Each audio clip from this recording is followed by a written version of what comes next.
We've got transfer news from around Europe, including news on why Pogba will stay at United and why Haaland didn't join, Tottenham's ambitious bid to get a former star back, and a roundup of all the other transfer news. All that and more, including a preview of a busy New Year's Day in the Premier League. I'm Paddy Higgs. This is your Onefootball Daily news for the last time in 2019.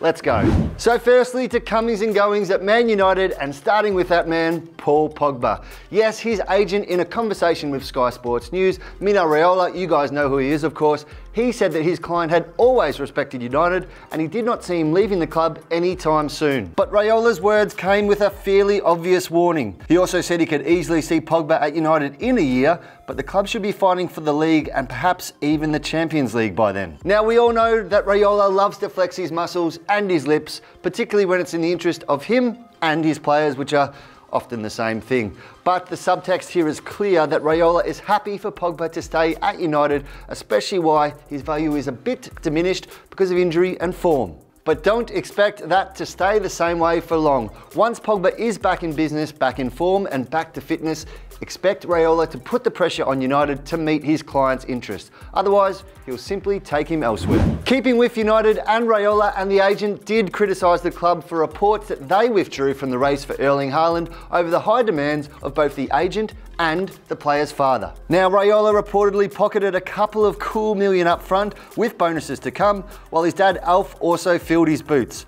The word was that United walked away because of these fees, but Raiola denied that and said it was the player who ultimately made the decision. Now, Raiola actually said it was United who had the most contact with Haaland across this whole transfer saga, but it was the player himself who decided to join Dortmund for a transfer fee of around 20 million because he saw it as a better move at this stage of his career. Keeping with transfers and moving to Tottenham, it seems that Spurs are keen to bring Gareth Bale back to the club for a fee of £26 million and Christian Eriksen. Now, we all know that Bale's time at the La Liga Giants has been a roller coaster.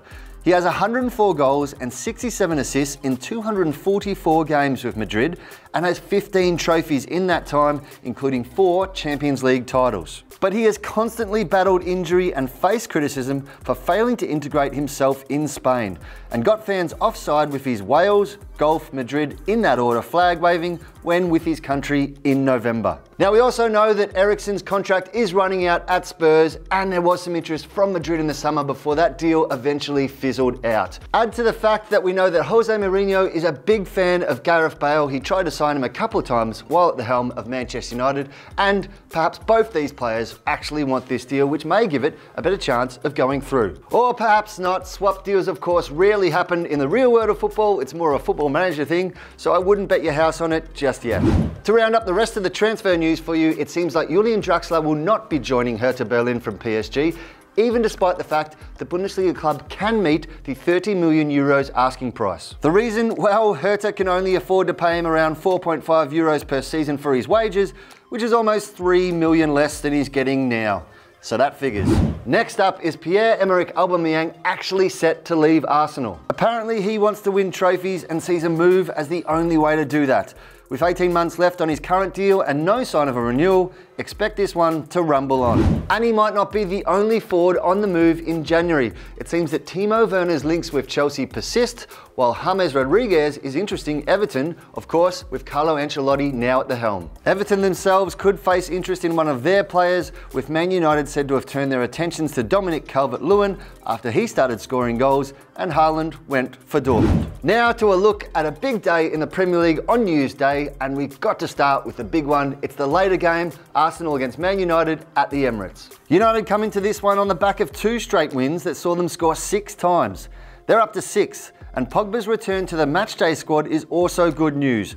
He could even start in the absence of Scott McTominay alongside 2 of Andreas Pereira, Nemanja Matic and Fred. Things ain't so rosy at the Gunners, of course. Yes, the good feeling, the honeymoon period that came with it when Mikel Arteta returned to the club is in danger of expiring because they have picked up just 1 point in 2 matches since his return. Defence remains his main issue. Callum Chambers lasted just 20 minutes in the defeat to Chelsea before his removal through injury, so that means they have to turn to Shkodran Mustafi once more.